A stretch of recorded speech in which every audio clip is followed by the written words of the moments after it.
bleed green? Are you an ultimate Eagles football fan? Well, you're in the right place.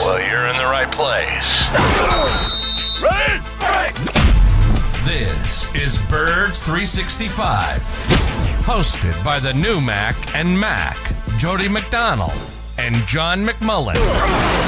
Here we go. Who collectively have covered and talked about more than 50 plus years of Eagles football. Kick off your day with Birds 365. You'll get debate. We love to argue. You'll get the real story from inside the locker room. And you'll hear from some of the great football minds from around the region. You're about to become an Eagles insider. Get in the game. Join Jody Mack and Johnny Mack and join the football community that flocks to Birds 365. Birds 365 starts right now. Welcome to the NFL. Let's go. Let's go. Go.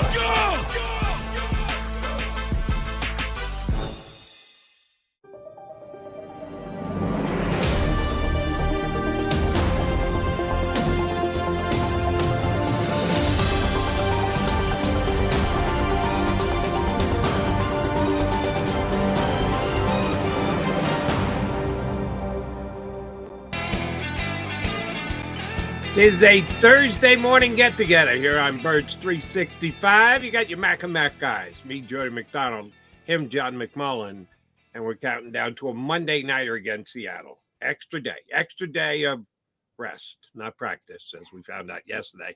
But Johnny Mac got to spend some quality time with the Birds' two coordinators.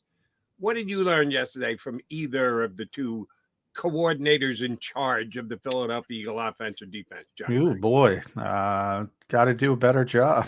A lot of that. I think there's a handbook somewhere floating around the NFL, and you have to subscribe to certain theories. One of them is. Did Andy Reid write that handbook? By the way, he had a big part of it. Major contributor. Okay.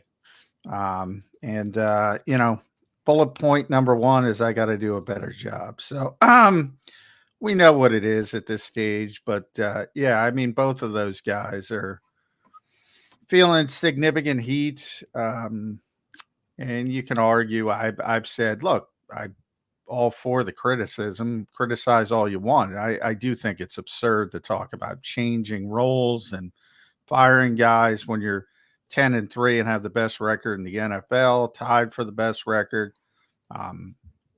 That's just not realistic. I mean, I said it yesterday, you have 7-16, 6-17 fighting for their lives, right? To make the playoffs. They gotta win games down the stretch. They're not talking about firing their coordinators because they're in the mix to be a speed bump in the playoffs. Yeah. The expectations are out of whack, but there's plenty of criticism. I think fair criticism to level at the coordinators before you go down that route where you want to change everything in week 15, which is absurd, to be honest. Well, Johnny Mac, I don't want to change everything, but I want to make a specific change for this game against Seattle. And it's a philosophical thing more than it is a drastic overall revamp the entire offense, change the way you go about playing defense. They're never giving up on the Vic Fangio overall thought process. So you're not. They might at some point, but it's not going to be this season. They might. Right. I'm talking about for this week. I'm talking about for this Sunday. It's not happening. But I was thinking about this last night, and it dawned on me. Maybe it's an epiphany. I don't know. For some reason, I thought about backing it up about 26 or 27 months ago. You got a clue as to what I'm referring to before I even go off on my 26? We're talking defensive 26, 20? No. Oh. You're talking offensive. about 20. You're talking about the play calling? Yeah. Yeah, I mean, I don't know where you're going. It was Nick Sirianni's first year as head coach of the Philadelphia Eagles, and he was 2-5. And those who wanted him fired his first day on the job because he didn't do the greatest job handling his first press conference were chomping at the bit because the Eagles were 2-5. See, I told you, should I turn around and fire him the day after?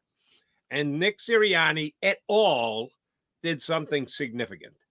Sirianni passed the play calling off. He decided he was shirking his responsibilities as a head coach. He had enough trust in Shane Steichen to let him call the plays. He wanted to take over the team, be, as John likes to call it, a CEO coach, which we both agree is the preferable way of doing things if you've got everybody else in place to carry the water for you.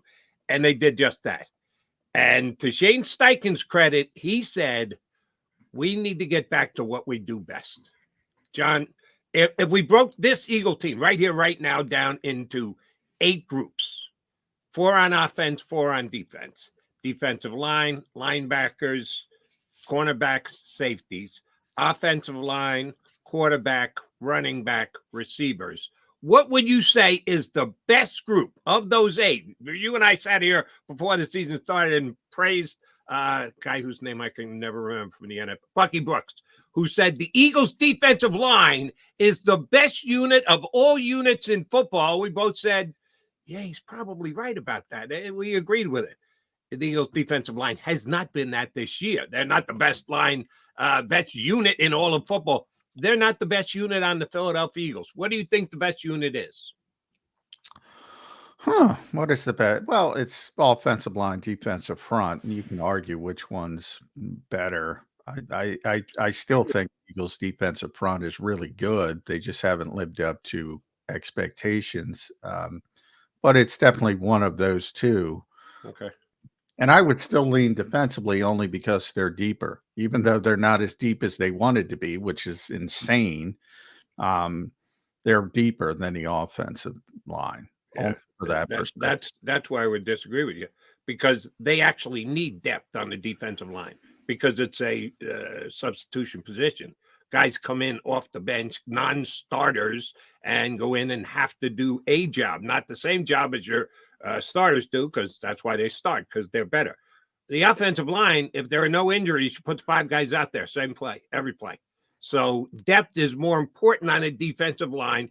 Therefore, if the depth isn't good enough, that does bring the defensive line and how you would look at them in comparison to everybody else across the league down a little bit. I think the offensive line is the strength of this football team, above and beyond anybody else. And they thought that back in 2021, and they said, we need to emphasize our strength. We need to run the football. And I know it's an age-old Philadelphia thing. I heard it on my show on WIP the other night, run the football. Guess starting what? early on me, Jody. I got to get this from Seth all weekend. I'm getting on that bandwagon. You'll remember what happened back in 2021. They went in and ran the ball for over 200 yards against the Detroit Lions, put up a 30-some-odd spot against them. The next week against the Chargers, they got beat on a last-second field goal. Herbert was good, but the Eagles could have won that game. Got no time left on the clock. They got beat by 3 points, which I remember. The Eagles actually covered that game because I had the Eagles plus 3.5. They lost by a field goal. But they did win that game, and they rushed for almost 200 yards. Then they came back, rushed for over 200 yards against 242 against the Saints, rushed for 230 against Washington several weeks later. They got back to their roots. They got back to what they did well. That's run the football. It really does bring the offensive line together. There is an offensive line on the planet that would rather pass block than run block. They know pass blocking is their job, but they love to be the aggressor and move the other team forward. They need to run the ball down the Seattle Seahawks' throat this week, John. They need to reestablish themselves as a team that can run the football, will run the football, will run it down your throats until you put 9 guys in the box. Oh, and then, by the way, we got A.J. Brown and Devontae Smith, and we're going to pick you apart. But first things first, you got to run the football. I know it's old school. No, it's a mantra in this town. But I think there is a method to the madness this week because they just did it 2 years ago. It started the Nick Sirianni era by being able to run the football. I think they need to go into Seattle and announce that they are going to be a dominant run team and do it against the defense, which is only okay. You don't want to announce it, certainly. But even announce via your I get it. your stats at the end. I get what you're saying. Yeah, I think there's a lot of misunderstanding of what went on. I think that the good part of what Nick did is sort of remake the offense. Remember, when he came in, he still is. He is a huge, and when I say huge, Phillip Rivers guy. I mean, he loves Phillip Rivers. And he's mentioned it over the years. People have probably heard it. And he came in running that offense with Jalen Hurts. And, there were a couple games he's dropping back and throwing it 40-something times. And, he put a lot on his plate. Phillip Rivers, for those who quickly forget, was a very smart, very savvy veteran quarterback who could do a lot of things from a processing standpoint at a very high level. And that's sort of what Nick came off of. Now, I'll also mention he had to remake that offense in Indianapolis a number of different ways, and that was part of his strengths because he also had the end of Andrew Luck, who was a tremendously gifted quarterback. He had Jacoby Brissett, who had to go a complete different direction and persevered. So he did a lot of different things, but his preference, and I think people forget quickly, 11 personnel, throw the ball, blah, blah. And you still see it today. That's what he wants to do. That's his default setting. That's his default setting of a lot of coaches, to be honest. But to his credit, he scaled back and he mentioned a lot of guys. Brian Johnson was a big part of it. He went to his college friends and his college people, Matt Campbell at Iowa State and the guys he's close to, and studied the RPO game and put it into the equation and went heavy RPO. So I think, there's two things. I talk about it all the time. I talk about it on the show all the time. They have never been a team that just hands the football off traditionally. Earl Campbell, Derrick Henry, if you want to look at it now, Adrian Peterson, if you want to look at it 10 years ago, they have never been that. They were never that when they're running for 200 plus yards, and they've run for 200 plus yards more than any other team in the NFL over the Sirianni era. And a lot of that has to do with the offensive line, but a lot of it has to do with the quarterback and the quarterback's ability to manipulate the spacing of the opposing defense and threaten the opposing defense. And for whatever reason, that part of it hasn't been quite as good this season. Maybe certainly during the weeks that he was struggling with the knee injury, that was a big part of it. No question. Since he ditched it, he seems to have a lot more confidence and a lot more of what he had previously when it comes to the movement skills and things like that. But maybe because of the contract change, we talked about it dating back to the off season. We didn't pay him more to do less, but that's kind of lip service, evidently, because he's been much more cognizant of protecting himself. I think it's a personal goal for Jalen Hurts to play all 17 games for the first time. And so I think all of this comes into it. They always want to run the ball. They want to run the ball effectively. They haven't run the ball effectively. Why haven't they run the ball effectively? Everybody's got their theories. Dallas Goedert's not in there. When Cam Jurgens wasn't in there. My personal theory is it hinges on the quarterback. The running backs, on and on and on and on. They need to run the ball effectively when they run the ball. But if you're asking, are they going to be a traditional old school running team? That's not what they do. Right. It's not what they've ever done. If that's the assumption you had by what I said, then I apologize. I wasn't clear enough. Oh, I want them to run the football like they ran the football 2 years ago. which was, as you said, more RPO based than just turn around, hand it off, and the 5 guys drive block and see if they can push the defense back far enough. I get it. They're not going to do that. That's not their offense. They're not going to throw that in and become the dominant part of their offense in week number 14 in an NFL season. Not happening. No, all I want to do is turn back the clock 26 months. And I want to run the same offense that they did when they were 2-4 to get above 500, make the playoffs. Yeah, I know they got their tails kicked against Tampa, but there were a lot of reasons for that. Brady being the biggest, but they weren't ready. The Bucs were a legit Super Bowl contender. The Eagles were a 4-11-1 team the year before, and he improved. So, yeah, they got killed that day, but I'm not all that worried about that. The fact that they did what they did to make the playoffs is what I want to tap into, and it's RPO based. You're right, which means, yeah, we're calling Jalen out and saying you need to go back to being the guy you were 2 years ago. Yeah, they have Dallas Goedert. Yeah, they have Cam Jerkin, so you can't use they're missing a key aspect of the game. Yeah, I'm putting a lot on DeAndre Swift's plate this week. And I think he can handle it. You know, I've been on the Swift bandwagon the last several weeks. Why Kenny Gainwell ever gets more touches than DeAndre Swift just boggles my mind. I want DeAndre Swift and Jalen Hurts as the RPO combo this week, getting a ton of touches and runs against the Seattle Seahawks. And I think they can, we use this word from time to time. Different people have different definitions of it. Dominance. I want them to dominate the game and dominate it at the point of attack and dominate it on the offensive line. And if it's RPO based, so be it. I got no problem with that. But I want DeAndre Swift and Jalen Hurts running the football against the Seahawks. Well, then, it truly has to do, I think, with the offensive line and the quarterback more than anybody else. I hesitate because, especially coming off a game that they had in Dallas. Remember who their best players are when it comes to skill positions. And I never want to say, I don't want to use A.J. Brown or Devontae Smith, and especially coming off a week where they didn't perform, because I think they're going to have a big chip on their shoulder to get back to being what they typically are. And what they typically are, two of the Eagles' best players. So I'm very cognizant of leaning on my best players.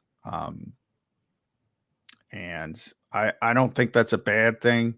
It could turn out to be bad on a particular week, as I mentioned, because they are human beings. They're not robots. Everybody from the best player on down has a bad game.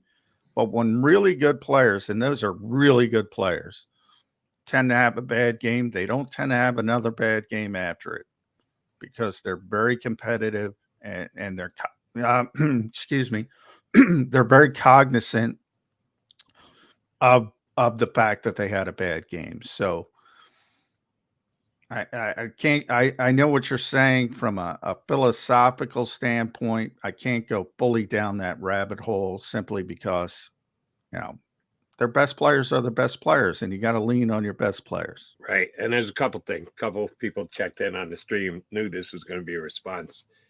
The owner won't like it a little bit. Yeah, they're right. We know that that's the case. We know Jeff Lurie thinks you have to have this amazing downfield passing game to be able to win in the National Football League. And guess what? I don't disagree with Jeff. And I'm not, let me add this point if, again, it hasn't come through yet. I'm not committing to this for the rest of all time. I'm not saying the Eagles need to turn back into the 1960 Green Bay Packers and run student left, student body right. No. I get it. The NFL is still a passing league. The rules dictate that it should be a passing league. You've got DeAndre Smith, I'm forgetting the Eagles. Why? A.J. Brown. A.J. and Devontae. Yeah. Coming off bad games, too. Both off bad games. 1 week. That's what I'm talking about. 1 week. After that, just get the Philadelphia Eagles reestablished as an offense that other teams have to fear everything that they come out with on a given week, and then you go back to using your best players. I'm not pushing their two very talented wide receivers aside and say, yeah, guys, we're not going to do this the rest of the year. No, of course not. They are a key element of this team if they're going back to the Super Bowl. Not this week. This week, it's got to all be about the establishment of the offensive line as the most dominant unit on this football team. Direct ahead, RPO, however you want to run it, but running the football, giving them chance to show their strength, their dominance. And then if the Eagles get a win, which I think they do if they do it well enough, and I don't know why they wouldn't, then you figure it out for the rest of the season. But this week has to be a photocopy of what they did in 2021 and come out and just run the ball down somebody's throats. Well, you gave me reps per Seth, so I appreciate that. I'm ready. I'm ready for Seth in the running game talk. Okay. Seth likes, we know what Seth likes. And I'm with Seth on this week. Doesn't mean the whole year. Doesn't mean from here into infinity. No. This week, come out and be a monstrous running team against the Seattle Seahawks. All right. He's McMullen. I'm McDonald. We are the Mac and Mac Birds 365 duo. We're going to make it a trio next. Our buddy from the Inquirer, lead columnist, Mike Sealski, WIP host with Glenn Mack now on Saturdays. I'll see if Sealski will buy Mike. Let's run it down their throats this week, way of doing things, and talk about where the Birds are going for the rest of the season with Mike Sealski of the Inquirer next here on Birds 365. Go to get your game on. Go for the beers. Go for the cheers. Go for the hit and the hits. Go for the stakes and the stakes. Go to get your parlay on. Go to get your party on. Go for the scene. Go for the screens. Go for the gallery. Go for the win. Go to Ocean. Visit theoceanac.com to plan your visit. At Pond Lehocky, we've recovered billions of dollars for our clients, and we're confident we can do the same for you. With over 250 years of combined courtroom experience, we've helped over 100,000 injured clients obtain some of the largest settlements in Pennsylvania. One conversation is all it takes to help you and your family get back on track. If you've been injured in an accident, give Pond Lehocky a call. They're carving them up and good play calling along the way. First and goal at the 6.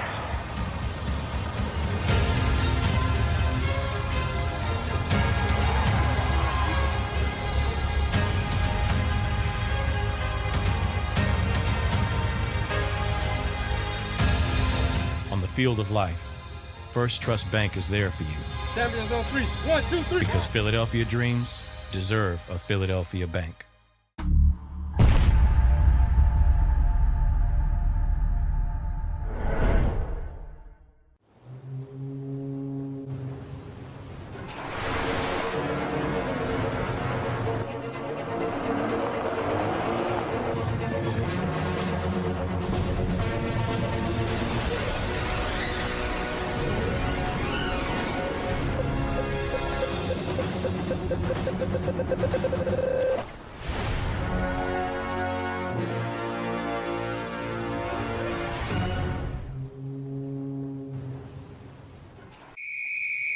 Underdog Fantasy has a way for you to play alongside your favorite football team all season long with their Fantasy Pick'em game. You pick between 2 to 5 players, select whether they'll go higher or lower on one of their stats, then do what you usually do on a Sunday, watch the games. You can win up to 20 times your money in a single game by going 5 for 5. It's a fantasy game, and the Sports Betting Show wants you to get involved. Go to UnderdogFantasy.com. When you sign up, use the promo code WIN, and Underdog will double your first deposit up to $100. That's UnderdogFantasy.com. Use the promo code WIN.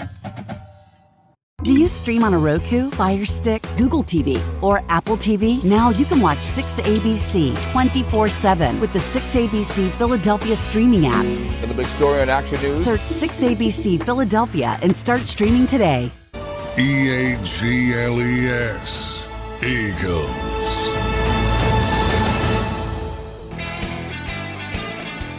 Thursday edition of Birds 365. Mac and Mike Sealski joins us here from the Inquirer, WIP. And how close are we getting to the dunking book coming out, Sealski? It's not coming out till late next year, Jody. I'm just plugging away on on I finishing saw it the up. Julius Erving chapter, though. That excited me, Mike. That was my hero I growing just polished that one off, John, and I'm moving on to David Thompson. So that's going to be a fun one Nice. too. Skywalker. We promised we're going to talk Eagles, but I got to get this one question in about the dunking. And as John said, Mike dropped a little excerpt from the Dr. J part of the dunking book. How much did he use his afro as the ability to hide the basketball when he would cock it back and the defender trying to play? And he had an afro that was big enough to do that he could basically make the ball disappear. Did you get him to comment on how much his afro was part of his ability to dunk and be posterized? They didn't use that phrase back then. Nobody got put on a poster. That's more of a after the doc came and down thing. But did he comment on the additional weapon that he had atop his head? He did not, Jody. I have to admit, I did not think to ask him that question. Did you use your haircut to enhance your ability to dunk? I did not thought he ask was him going to that. go with the flying aspect of it. Did it help in that? Well, he was, yeah. That haircut was aerodynamically perfect. You have to say that. Yeah. You know, and we're going to get to the Eagles, but because I love Julius Erving, you have to put up with me. That's okay. I meant the listeners. I know you'll put up with me. You got the Duncan book coming out. You got no problem with Put up with it as long as you guys want to talk about it. Yeah.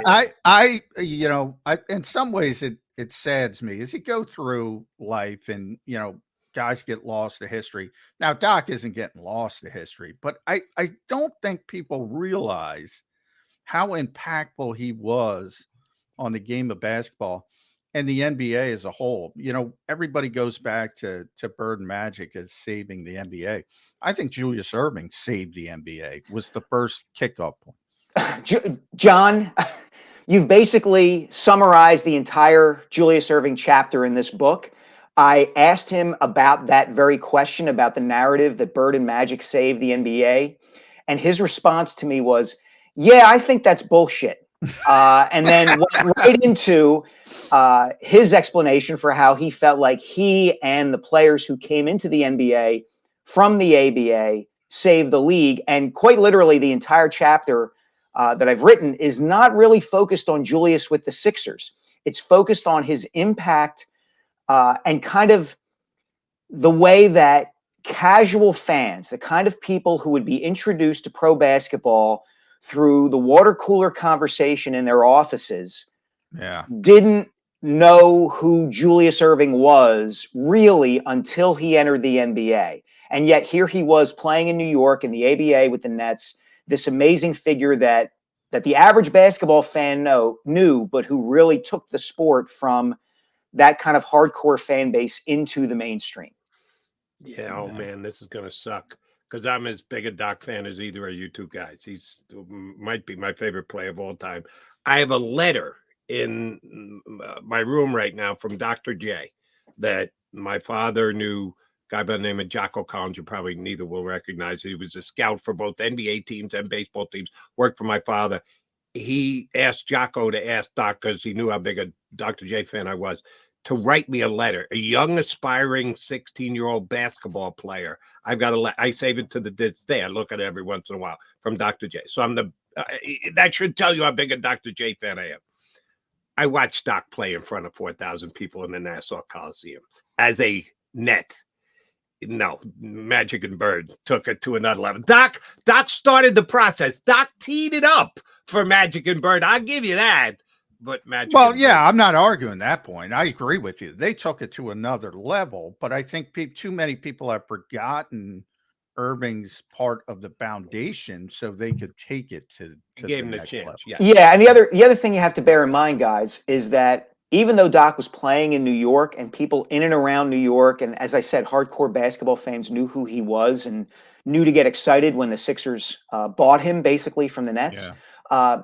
He was the reason, or at least part of the reason, that Bird and Magic could take the game fully mainstream in the way that they did. Yeah. You know, as John said, he kind of set the table for all of that, or Jody said that, I guess. He did. Yeah. I'll buy into teed it up, but those two guys, Doc and Bird, delivered. All right, John, Mike, let's talk about this Birds team.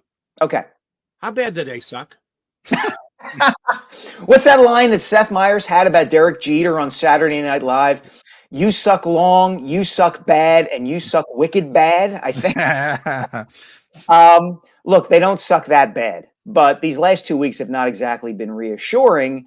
It would have been one thing, I think, Jody, if they had lost both games and at least one of them had been a coin flip, right? If Dak Prescott drives the Cowboys on the final possession of the game to a 45-yard field goal to win it 30-28, that would have been one thing. To get your doors blown off by the other two contenders in the conference is something different. And as I wrote off of that game Sunday night, I think Nick Sirianni needs to do something, despite what he said the other day on his video call with the media, that he's not going to take over play calling duties, that he's not going to change very much. I think they need to change something, whether it is Sirianni taking over full control of the offense, whether it's Sean Desai trying something different on defense, because I think things are stagnant right now. And they just need, sometimes a coach just needs to do something to signify that his team, not that he's panicking, but that, hey, what's happened here isn't acceptable, and we need to get back to being the team that we ought to be. I kind of look at it as, and on paper, you're right, Mike. They got blitzed 2 weeks in a row. But I've told Jody pretty consistently, I'm more concerned about the 49ers game because to me, they truly got blitzed. There were a couple plays in that Dallas game. By no means am I saying would they have won the game, because I think Dallas was going to win the game. But if that 33-13 turns into 33-24 because Devontae Smith makes a touchdown catch he usually makes, or A.J. Brown makes a catch he usually makes at the 3-yard line, or both don't fumble, and who knows where the Eagles go on those particular drives in Dallas territory, and all of a sudden the score doesn't look as bad. I think they played uncut. Their best players had bad games in Dallas, and that to me is more of a hiccup. And like I don't know if you heard Jody and I talking about the running game, and I'm like, this is not the week I want to go away from A.J. Brown and Devontae Smith. Yeah, you do. They're going to have chips.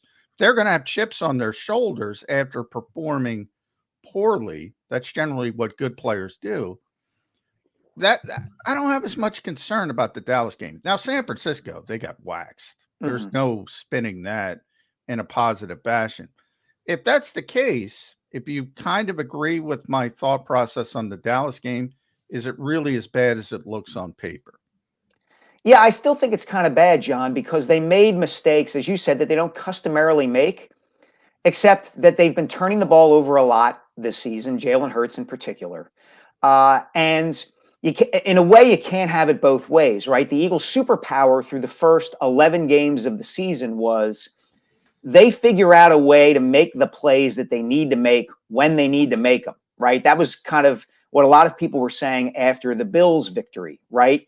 As great as Josh Allen was, the Eagles and Jalen Hurts made the plays down the stretch that they absolutely had to. We had seen that time and time again during the season. Go back to week 2 against the Vikings. The Vikings kept burping the ball up over and over again. And all it took was the Eagles not doing that to win games. So if they are starting to do that, yeah, I suppose you could say, okay, it's a blip. AJ and Devontae aren't going to fumble in the way that they did in Dallas. But the fact is that they came off of one terrible game with another really, I thought, sloppy performance. And that to me is a worry. And that to me suggests that they need to be refocused. They need to tighten some things up, and they need to take a good long look at what they're doing and whether it's working or not. All right, let's say Nick Sirianni is in full panic mode and he takes the advice of Jody McDonald and says, we're going to RPO him to death, that Jalen and DeAndre Swift are going to be the key elements. I'm not saying that Devontae Smith and A.J. Brown get the same number of targets that everybody else got last week. 0. No, you're going to throw the football, but a balance and a run-first attitude. Let's say he goes there this week. How does that not work? How is that not successful? Do you think the Eagles, because the Eagles running game hasn't been as good as it's been in years gone by, and DeAndre Swift had the 2 great games, week 2, week 3, and his numbers just haven't been the same yet, and Jalen's been playing with a bad knee. Do you think Jalen Hurts right now is up to that? If Nick and I agree, this is the way to right the ship, can the quarterback hold up his end of the bargain on the RPO and have a 85, 90-yard game? Well, he looked a little better against the Cowboys, I thought, running the ball. So I suppose it's possible, Jody. But the risk you run with that strategy is that it doesn't work on the first 2 or 3 handoffs, carries of the game. The Seahawks are sniffing it out. They're crashing down on the RPOs like a lot of teams have been doing this season. And it doesn't work, and you're forced to throw the ball, and then you're one-dimensional anyway. I'm not a big believer in committing to the run at the start of a game. I think the Eagles have spent their money and their capital resources on their wide receivers, on their quarterback, on their tight end, and on their tackles, and the rest of their offensive line. They are built to throw the ball. That is what they're supposed to do. Now, again, as we just said, their 2 primary targets had bad games against the Cowboys. I'm more inclined to agree with John that A.J. Brown and Devontae Smith are going to catch everything that's thrown to them this coming week. And I also think that you're just getting away from the strength of what they are, right? The reason they ran the ball so well in 2021 was because through 7 games that season, they were not doing that. And they were 2-5, and they were asking a lot of Jalen Hurts at a stage of his career when it was a little early to ask that much of him throwing the ball. So they quite literally, and to Sirianni and Shane Steichen's credit, shifted the entire focus of the offense to running the ball down teams' throats. Look at the numbers. That's what I want this week. Thank you. All you got to do is turn back the clock. 26 months, you're there. Jody, through the final 7 weeks of that season, they threw the ball less than almost any team in the NFL, okay? And they had a quarterback who quite literally was playing for his future with the team. They're not in that situation anymore. And they're not in a situation where if you just start running the ball down teams' throats, everybody's going to be okay with it. That's the reality of the NFL. I know we can paint it as A.J. Brown and Devontae Smith and even Jalen Hurts to a degree are going to be framed as selfish, but that's the way they're built. That's the team they are. They got to the Super Bowl last year and were up by 10 with the second half to go, basically throwing the ball. That's the team that they were. And that's the team I think they want to be. And you just can't slough aside that reality. Yeah, and remember who wasn't here in 2021, and that's A.J. Brown, who was sort of the final piece to the offensive puzzle. And he's, 4 years, $100 million, as Mike said. I always say, follow the money. That's what they're going to do. But he's also a great player. Let's at least all agree that if you ask those 2 very highly paid tackles if they'd rather pass block or run block, what they choose. There is an offensive lineman on the planet who would choose pass blocking or run blocking. So if you're going to take the tackles as part of the passing game, I'll take the tackles as part of the running game and let them vote as to what they'd rather do. Yeah, but no team does that, Jody. No team does that. The league is built now to throw the ball. It is. Now, there are caveats to that, right? I've also argued that I would think there's going to come a time where offenses might shift their thinking because defenses have gotten so small and so fast. I keep waiting for that, by the way. Right, and want to get upfield to get after the opposing quarterback, that running the ball against them would actually make some sense. But we haven't gotten there yet. And the Eagles are I don't think, built that way yet. So I would be really surprised if they did that. Now, look, maybe Jalen is closer to being the running Jalen that he was last season, and they can rely on him a little bit more. That certainly would be a benefit to the Eagles and their offense.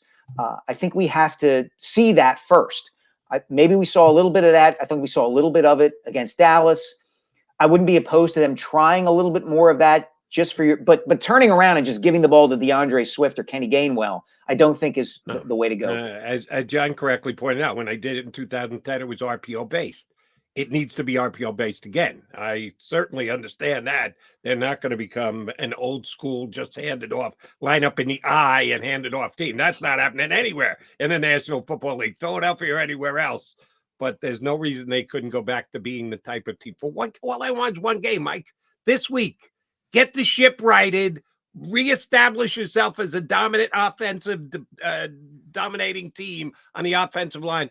Then go ahead and here's the other thing to take into consideration, though, Jody.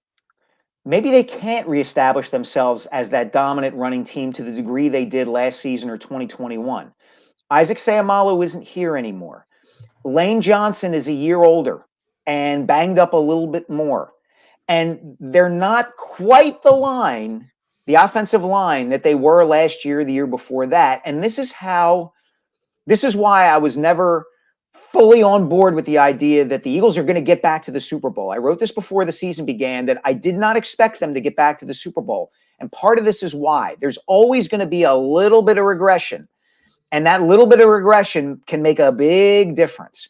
And that lack of element of surprise that they had last season with Steichen and with getting A.J. Brown involved in the offense and with Jalen Hurts taking those steps forward isn't there this season. Those little regressions make a big difference over the course of a 17-game regular season and a postseason.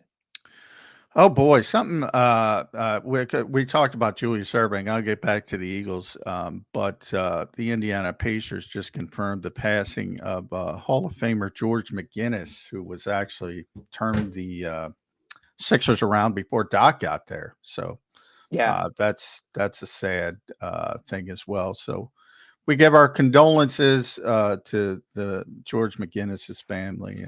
But boy, that was a great player as well. I just wanted to mention that. But when it comes to the running game, Mike, I think it's ironic. The offense as a whole, granted, I get it. We're coming off 2 terrible weeks here in Philadelphia, and they want to run the ball anyway. It's still a top 10 running offense. The offense as a whole is number 8, 6th in points per game, 3rd and 3rd down offense, 1st and 4th down offense. It's still a pretty good offense over the big picture aspect of it, the macro aspect of it. The defense, not so much. Yeah, but if you're going there, let me ask you both. Which do you think actually can upgrade? That's got more in the tank. Do you think that the defense is just so well? The offense has more talent, but that's where I got to put my attention. Is tap into talent. Even though as of now they're ranked higher, I think the offense can be better. I don't know what you can do to fix the defense. That's my ask. That's what I want to ask Mike Sealski. So I want to give him, and in a lot of ways, I'm giving him a Mission Impossible mask. It's Mission Impossible, and you're getting the Sean Desai mask. So what do you do? What do you do to get this defense? And by the way, I don't need it to be top 10 like the offense. Middle of the road. Give me 18th. Give me 16th. Somewhere. Can you do that? You can. You've got to start better if you're the offense. That's the way the Eagles are built, John. We all know this. Is the Eagles are built to play with a lead. That's the whole concept behind their defense. Is they need to. It's not keep the defense off the field necessarily. It is get a lead, force the other team to throw the ball, and then allow that defensive line to pin its ears back and go after the quarterback.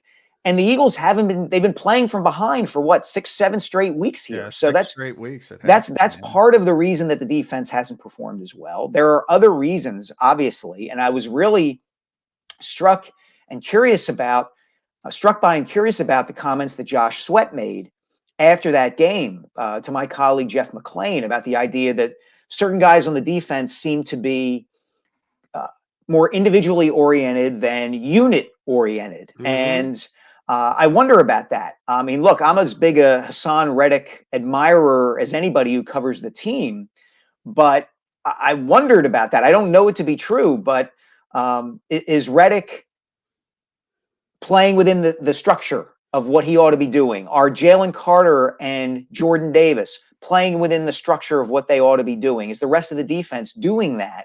Or are they kind of freelancing? Or is Josh Sweat just off base in what he's saying? To answer your question, John, I think the offense needs to get a lead to take some heat off the defense. I don't think it's the defense isn't as good as it was last season. It just isn't. It's not as talented up and down the 11 positions on the field. So the offense has to bear some of the burden for taking the heat off of it, I think. The exact quote that Sweat had after the game, and I think he repeated it. He said it twice, which kind of hammered it home. Not used to not taking care of each other. And when he first said, I go, well, what does he mean by that? He said, we're just not used to not taking care of each other. you might be right, Mike, that some guys are doing things outside of what they're supposed to be doing on every single play. And Josh is trying to stick to his assignment and it's not working for him. So, yeah, that's why I'm concentrating on the offense, because I don't know if the defense can make this miraculous jump up over what they've been the last couple of weeks. All right. So. I will say this, Jody, just to tie a bow on that. There's more Desai can do schematically, I think. You know, the play that stands out most to me over the last 2 weeks, over these losses to the Cowboys and the 49ers, was a play early on in the 49ers game where Brock Purdy throws a swing pass to George Kittle. And Kittle, the best tight end in the NFL, has nobody within a 10 to 15-yard radius of him. That should not be. And he rumbles for 30-some yards, and I think it sets up a touchdown, and the ball gets rolling from there. That should not be, and that's a schematic thing. It would be one thing if you throw a swing pass to George Kittle and he just plows through 4 or 5 defenders who are around him. That would be a different kind of problem. The problem where George Kittle is left wide open to run for 30 or 40 yards, that's an issue. Think he sets up a touchdown? No, he sets up a touchdown, because that's what all the 49ers did, was score touchdowns every single time they got the football. All right, now you set me up perfectly. Thank you, Mike Zielski. Since the Eagles want to play in front, the Eagles need to play in front. Let me take you to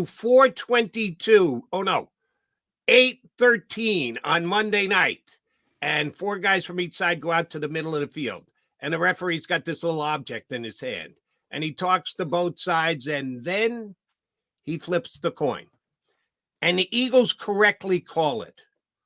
What will Nick Sirianni choose to do? Defer. Why?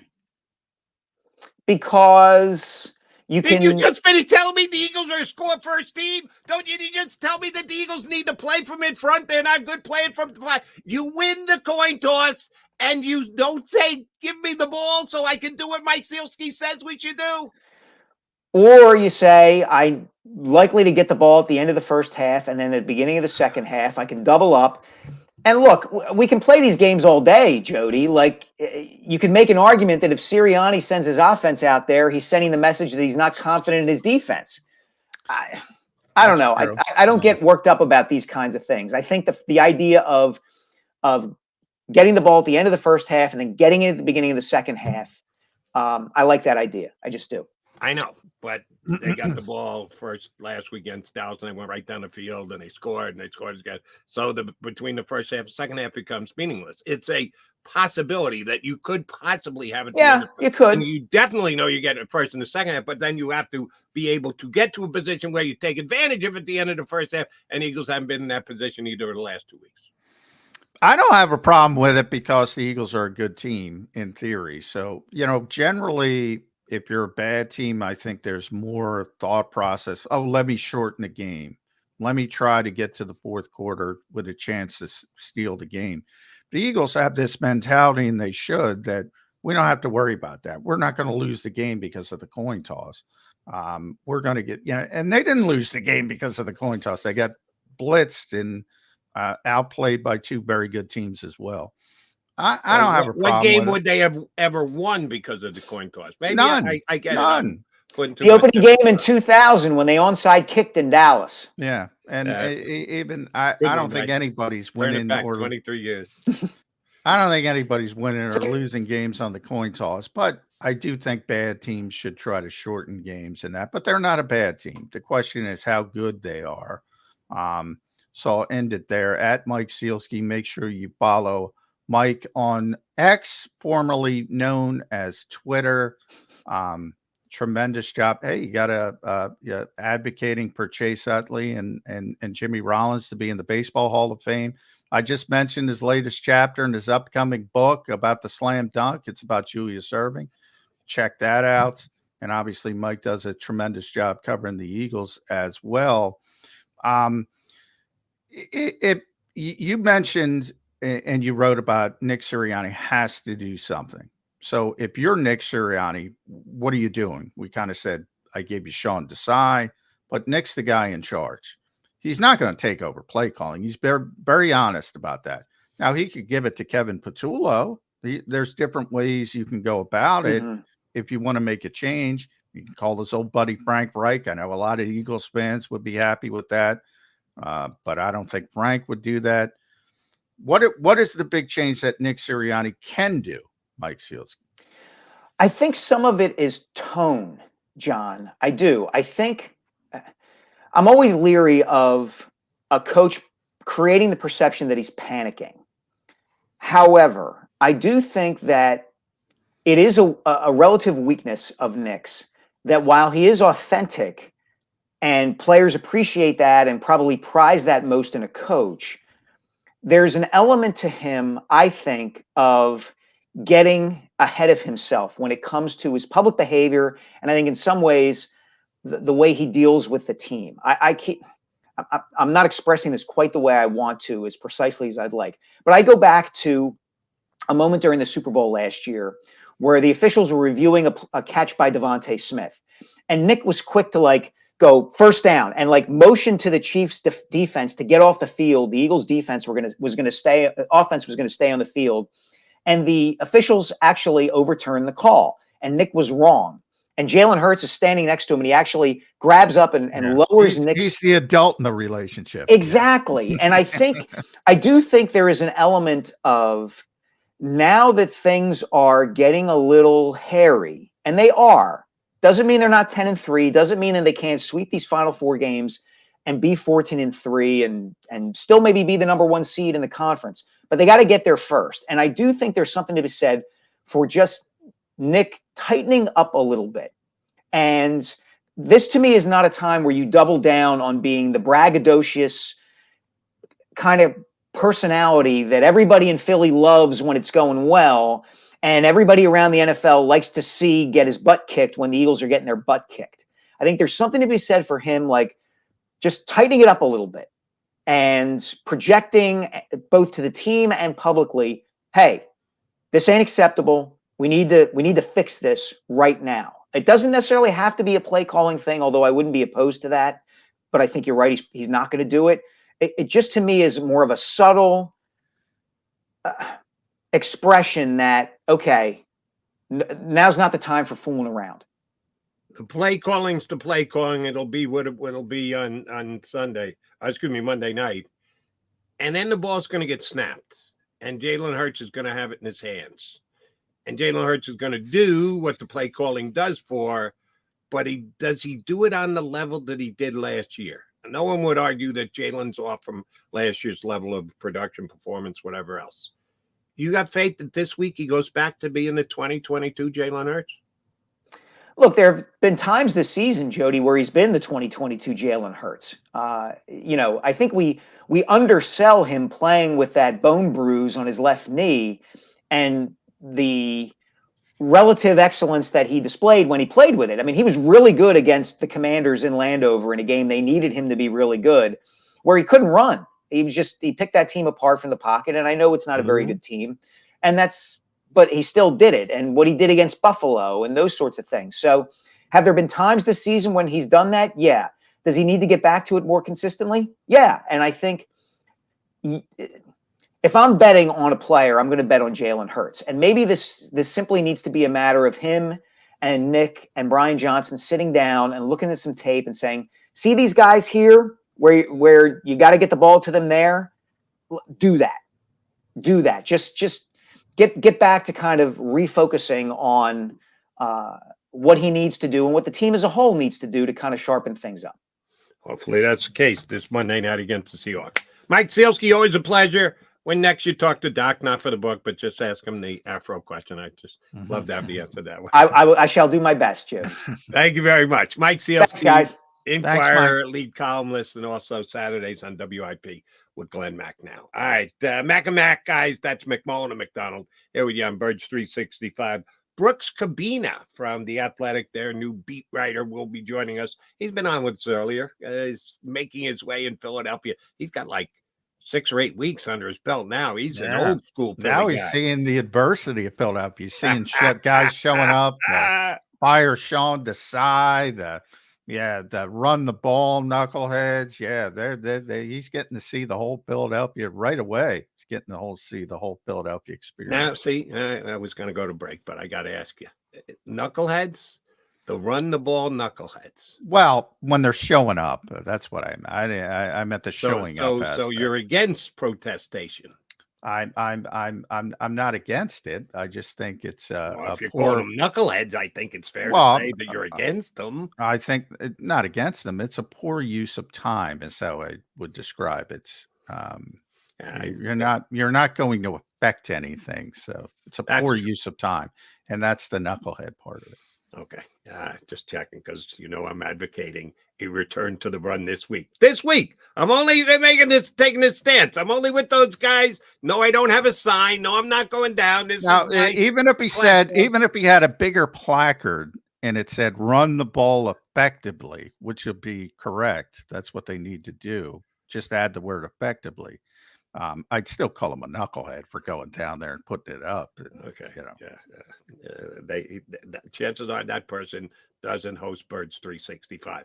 I've got another way to voice my opinion that might be slightly more effective. Thank God, because I don't want to do it in this cold, Joe. McMullen, McDonald here with you on Birds 365.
Any professional sports coach will tell you there's no substitution for preparation. At Malamut & Associates, that is a tenet by which we live. We prepare from day one for victory. Anything less is not acceptable. Go passionately. Go fearlessly. Go confidently. Go Birds! Go confidently towards your goals with First Trust, Philly's hometown bank for nearly 90 years, and the official bank of the Philadelphia Eagles. We're focused on getting you over the goal line. So go with conviction, go with trust, Go Birds! and go forward with us by your side. First Trust Bank, the official bank of Philadelphia dreams. Oh, and go Birds. Underdog Fantasy has a way for you to play alongside your favorite football team all season long with their fantasy pick'em game. You pick between 2 to 5 players, select whether they'll go higher or lower on one of their stats, then do what you usually do on a Sunday, watch the games. You can win up to 20 times your money in a single game by going 5 for 5. It's a fantasy game, and the Sports Betting Show wants you to get involved. Go to UnderdogFantasy.com. When you sign up, use the promo code WIN, and Underdog will double your first deposit up to $100. That's UnderdogFantasy.com. Use the promo code WIN.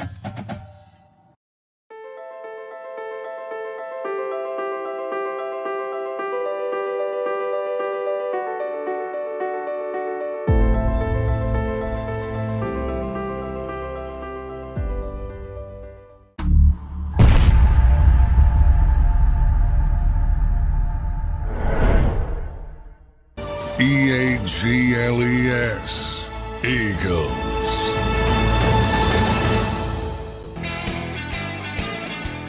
You got Birds 365 here on the JAKIB Media YouTube channel. McMullen and McDonald hanging with you. If you want, hit the like button. You could give us a little holiday love. We could use it, pump up the algorithm. So feel free to like, share, and subscribe. Birds 365 here on the JAKIB Media YouTube channel. All right, Johnny Mac, if you've got an issue with Jalen Hurts, if you're worried about Jalen Hurts, I want to see Jalen Hurts have a big game both running and throwing this weekend with an emphasis on the running. But he needs to turn back the clock to 2022, which I perfectly believe he's capable of doing. It could be worse, guys. You could have Nick Mullins starting for you. Nick Mullins, baby. Nick Mullins is a better option than Josh Dobbs. That's all I'll say about Nick Mullins on that team, by the way, because they're not changing. So that's one thing I gave Nick Sirianni credit for, changing and morphing around his quarterback. They were playing and they're running the Kirk Cousins offense. And if you're going to run the Kirk Cousins offense, yeah, Nick Mullins is a better option. Not a good option. He's just a better option because right. And so it is what it is. I would go back to the unknown of Jalen Hall, to be truthful with you. If you determine that Dobbs is not a fit, Nick Mullins is Nick Mullins. Give me the unknown of Jalen Hall. Yeah, you've never been a Nick Mullins. When he was here, I thought he showed some sign as a backup. I thought he's a pretty good backup in San Francisco at times. Now, he had, I think it was elbow surgery. When he got hurt, he played a lot of games for San Francisco, 16, 17 starts, somewhere around that range. Now, not even the genius that is Kyle Shanahan could make Nick Mullins effective. That kind of tells you something. Look at his numbers. He was pretty effective for a backup quarterback. That's what I'm saying. But again, that's Kyle Shanahan, who for people that watch this show should know, I think is pretty good. Yeah, I always thought he was a pretty good backup quarterback until he got hurt. And then he seemed to lose, that was the issue with him coming out of college. He's not the biggest guy, doesn't have the strongest arm. But I always thought he's a pretty good backup in San Francisco. Then he hurt, like I said, I believe it was his elbow.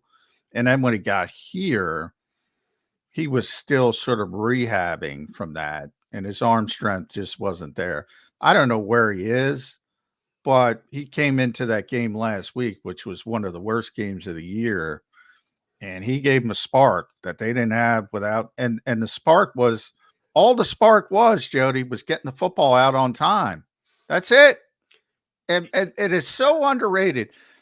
We got this discussion about game managers, which Cam Newton got in trouble yesterday amongst many circles for talking about particular quarterbacks and using the term game manager. To me, everybody else, it's not a bad word. Like, if you can't get Josh Allen, or you can't get Jalen Hurts, or you can't get a player of that caliber, I want a game manager. I want somebody who's going to get the football out on time. In other words, if you're stuck in that morass, you can't get a top 10 quarterback with tremendous athletic gifts and all the skills you need, I stinking want a game manager. And if you get the football out on time and you have good receivers like Minnesota does when Jefferson's supposed to play. Now you have Jefferson, you have Addison, you have Hawkinson. I want the freaking quarterback that's going to get the ball out on time and get the football to the playmakers. Agreed. My only issue is if you call somebody a game manager that I don't think is a game manager, that is proven to be more than a game manager. A game manager can help you win a game. Can't help you win a Super Bowl because you can't win a Super Bowl with a game manager, but you get into a season, backup quarterback coming in, he's not going to screw it up. Yeah, I can see the value of having a game manager, but I every once in a while get annoyed when you call somebody that I don't think is a game manager. Nick Mullins at best. When he's right, when he's good, he's a game manager. And I don't think he's even that good a game manager, but that's my evaluation of the Vikings quarterback. But just remember that, Eagle fan, you got to have a game manager running your team right now. You've got Jalen Hurts, who is a star-level quarterback, runner-up for MVP last year.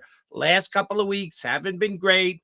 A lot of reasons added to it. He's part of it. I'm not giving him a free pass, but a bunch of things have gone wrong for the Eagles, including their Swiss cheese defense the last 2 weeks. I really did. I told you on Monday night, John, I couldn't believe I got it. The Eagles may need to evaluate the quarterback position call.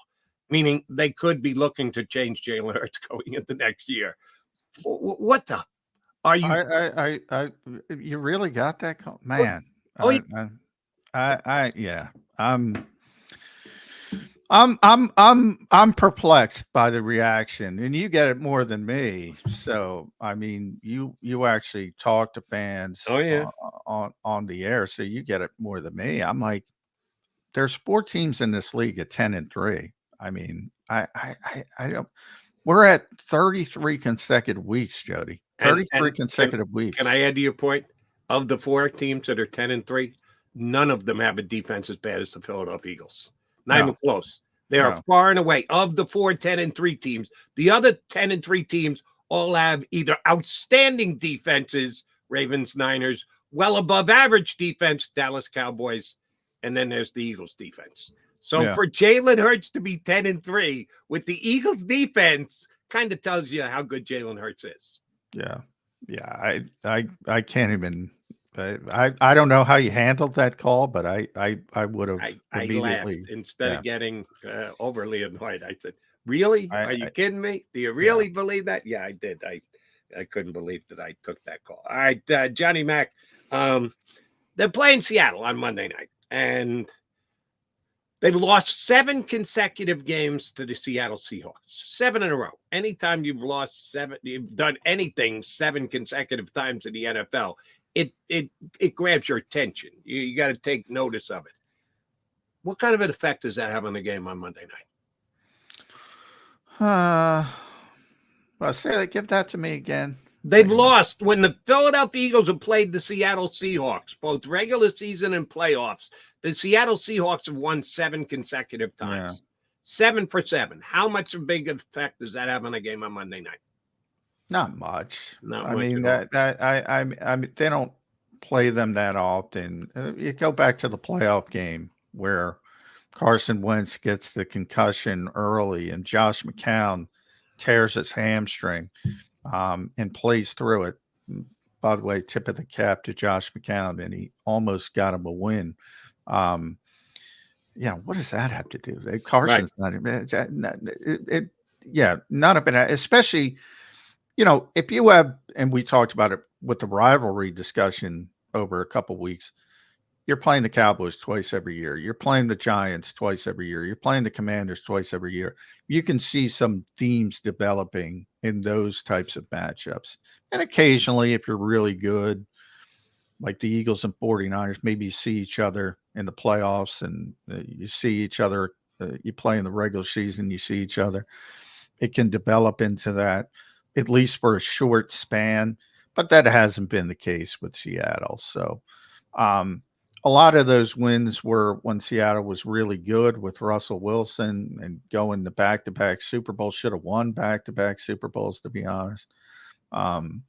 So I don't think it has much to do with. It doesn't. It kind of grabs your attention when you read it, when you hear it. They've lost 7 straight games to Seattle. So what? It hadn't been during the Nick Sirianni era. This team, now they did beat him in 2017, which that was the championship season, and Seattle did hand them one of their very few losses that year. And there are a couple of guys left from that team on this team, but it is now the Nick Sirianni era. It's his team. It's Jalen Hurts' team. And those 2 guys have not played against the Seattle Seahawks. So no, and that's kind of the point. And the playoffs the next year, the 2018 team was it, or 2019? To play the Wentz concussion game.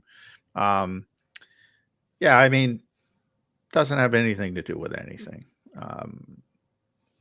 I mean, and Nick has talked about this kind of stuff in the past with. Last year, I think, was Arizona. They struggled in Arizona. They lost about, 6 straight games in Arizona. So we got that question, and it was like, what does A.J. Brown? He used A.J. What does he care about that? What does that matter to A.J. Brown? He doesn't know that, nor does he care. So he's right. He's 100% right. All right. One other note / stat that I wanted to throw by I saw this morning. The Philadelphia Eagles are, and we're back to the unfortunate defensive aspect of the team, not in the top 10 in pressures in the National Football League. This being a team that almost set the record for most sacks in the season last year in the NFL. History of the NFL came that close. This year, and you're a pressure guy. You know I'm more of a sack guy. You're more of a pressure guy. They're not even in the top 10 in pressures in the NFL. We know Javon Hargrave left. They've attempted to replace him. Other than that, it's the same defensive line last year that was as good as it was. Why isn't this team in the top 10 in pressures in the NFL? It's disappointing. They haven't lived up to what we thought they were going to be. I think it's fair to say that. And part of it is,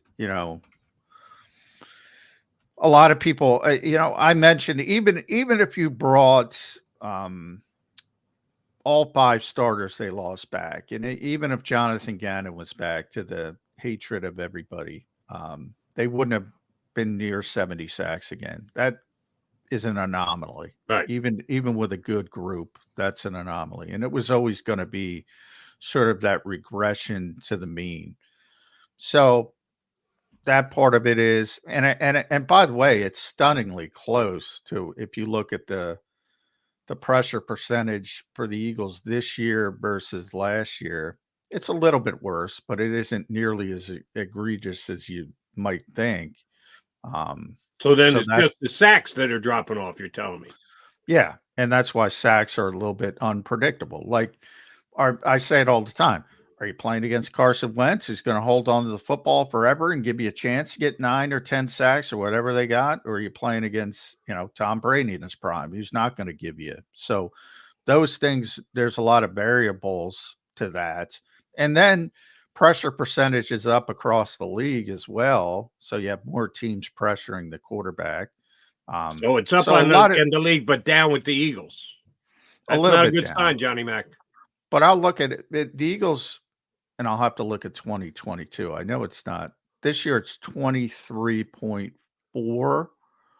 And Kansas City's number 1, heavy blitz team, 28.9. The Jets, as you know, tremendously talented, are second, 28.1. Cleveland's third, Myles Garrett, Zadarius Smith, Jim Schwartz, et cetera, et cetera, et cetera.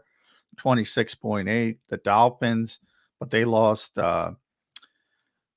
Phillips, so they're going to be going down. The Lions with Aiden Hutchinson, D'Amico Ryan's doing a good job. Buffalo has a bunch of tremendous pass rushers, and then Seattle is right ahead of the Eagles. So, it's not terrible, but they haven't been getting home. And I've said, even though not home, this is pressure. We're not talking sacks. We're talking pressures. No, I'm saying the pressure rate is fine, is what I'm saying, but they haven't gotten home. And that's a trait. And I've said it all the time. It is a trait. It is a valuable trait. Hassan Reddick does it. You mentioned an interesting, and Mike mentioned an interesting thing. To be honest, I hadn't thought that much about. And that's Josh Sweat's comment after the game, because Jim Schwartz was a huge discipline guy on the pass rush. I mean, that's a big part of the pass rush. Jason Babin was a freelancer. So a lot of people he had that big sack season. A lot of people loved it. Sacks in Philadelphia is right with the running game. But, defensive coaches, well, in that case, you had the disconnect between, coordinator, defensive line coach at times when Jim Washburn was here. There's a lot of things that factor into it. The pressure rate is not the problem. The fact is they're not getting home. That's the problem. And why are they not getting home? I can't tell you. Maybe it's young players. Jalen Carter. But look at Jalen Carter. He doesn't have a big number of sacks. He's a big part of that pressure rate. Maybe 2 years from now, as he gains more experience and he becomes a savvier player, maybe you see it spike up, the sack numbers. But But yeah, it's a problem. And it's a problem because they have to dominate. They have to dominate to make up for the back seven. Yeah, they do. And they haven't dominated. So, well, as I said, they were outside the top 10 in pressures. What was their end of season ranking in pressures? If you guys, it looks like you were looking the stats up. Yeah, I'm looking it up. Because we know they were number one in sacks, and sacks and pressures usually are pretty damn close. Don't have to go completely hand in hand, but I'd be shocked if they weren't in the top 5 in pressures if they were number one in sacks. Their pressure rates last season, so remember, it's 23.4. Last year was 25.5, which was second in the league to Dallas, which was 25.6. Now remember that number, 25. Pressures are up all over the league. Yes, right. 25.6. Kansas City, the Jets, Cleveland, Miami, Detroit, and Houston are all at that number or above Dallas, who was number one. So, right, and you look at blitzing and things like that. So the 3 teams that blitz are Kansas City to a ludicrous degree. Are Kansas, well, I shouldn't say ludicrous. The only ludicrous degree is Brian Flores, Minnesota. The Vikings blitz rate, get this, 47.4%. 47. Then comes the Giants and Wink Martindale, and then comes Todd Bowles. So those are the top 3, and obviously Kansas City's up there. And they don't even have great, they're below the Eagles in pressure rate. So, yeah, there's a lot of ways to go about things. I wouldn't say the Eagles defensive front is playing poorly. They're just not playing as well as they need to play because their back seven is so bad. Right. That's or fair expectations coming into the year, because Bucky Brooks, Jordy McDonald, John McMullen all called them the best unit in the National Football League. So expectations are what expectations are. And that was knowing that they lost a key piece in the middle, but we believe that they replaced them by taking Jalen Carter with the draft pick that they did. So it's, yeah, they're being tasked a lot, but a lot was expected from them at the beginning of the year. If you're going to make them the number one unit in the NFL, you're expecting them to be lead in sacks and pressures and everything else, and they haven't been. No, and again, yeah, but when measured against expectations, it hasn't been where it was supposed to be. So I get why people think they're playing poorly. I wouldn't go that far. They're just not being as dominant as they need to be because of all the deficiencies they have in coverage. And, Sean Desai mentioned it yesterday. You would hear JG say it all the time, cover and rush and cover. Well, in the Eagles, it's really not. It's really rush holding up the coverage. Rush number one, yes.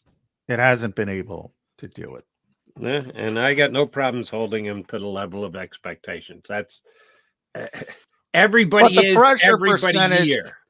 The pressure percentage is down 2%, which is not egregious. And to be honest, if you account for teams playing differently, because teams play differently, and they came into the season saying, especially early in the season, not as much lately because but John, let's be fair here, because you gave a couple of teams, they blitz. That's why the numbers are. The Eagles are blitzing more too. Sean Desai's blitzing a hell of a lot more than Gannon ever blitzed. So if blitz equals pressure, the Eagles' number should be up, not down.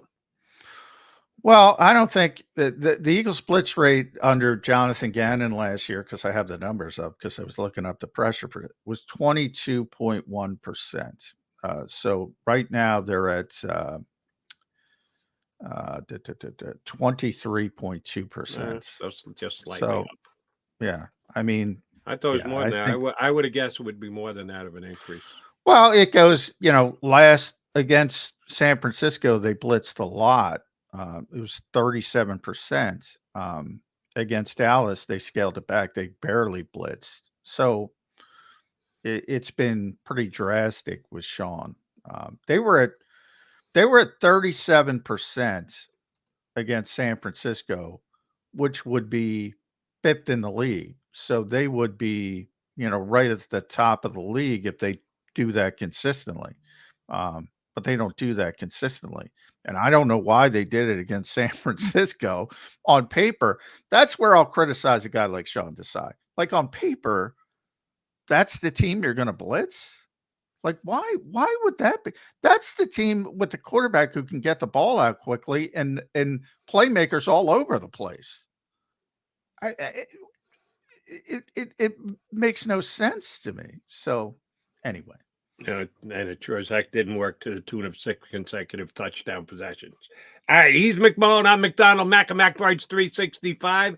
I see we got Brooks Cabina ready to rock and roll. He's in our green room. He of the athletic Phillies Eagles beat is going to join us next here on Birds 365. Go to get your game on. Go for the beers. Go for the cheers. Go for the hit and the hits. Go for the stakes and the stakes. Go to get your parlay on. Go to get your party on. Go for the scene. Go for the screens. Go for the gallery. Go for the win. Go to Ocean. Visit theoceanac.com to plan your visit. At Pond Lehocky, we've recovered billions of dollars for our clients, and we're confident we can do the same for you. With over 250 years of combined courtroom experience, we've helped over 100,000 injured clients obtain some of the largest settlements in Pennsylvania. One conversation is all it takes to help you and your family get back on track. If you've been injured in an accident, give Pond Lehocky a call. They're carving them up and good play calling along the way. First and goal at the 6.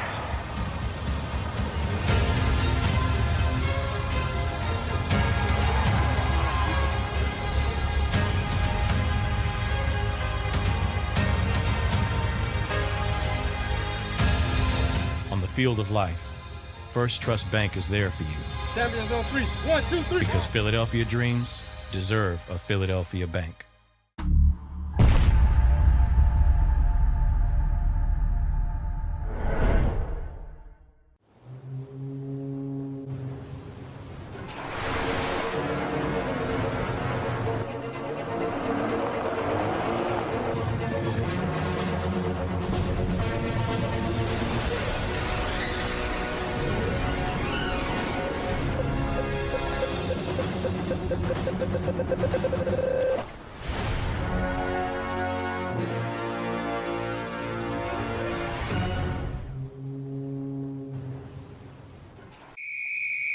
Underdog Fantasy has a way for you to play alongside your favorite football team all season long with their fantasy pick'em game. You pick between 2 to 5 players, select whether they'll go higher or lower on one of their stats, then do what you usually do on a Sunday, watch the games. You can win up to 20 times your money in a single game by going 5 for 5. It's a fantasy game, and the Sports Betting Show wants you to get involved. Go to UnderdogFantasy.com. When you sign up, use the promo code WIN, and Underdog will double your first deposit up to $100. That's UnderdogFantasy.com. Use the promo code WIN. Do you stream on a Roku, Fire Stick, Google TV, or Apple TV? Now you can watch 6ABC 24/7 with the 6ABC Philadelphia streaming app. And the big story on Action News? Search 6ABC Philadelphia and start streaming today. EAGLES. Eagles.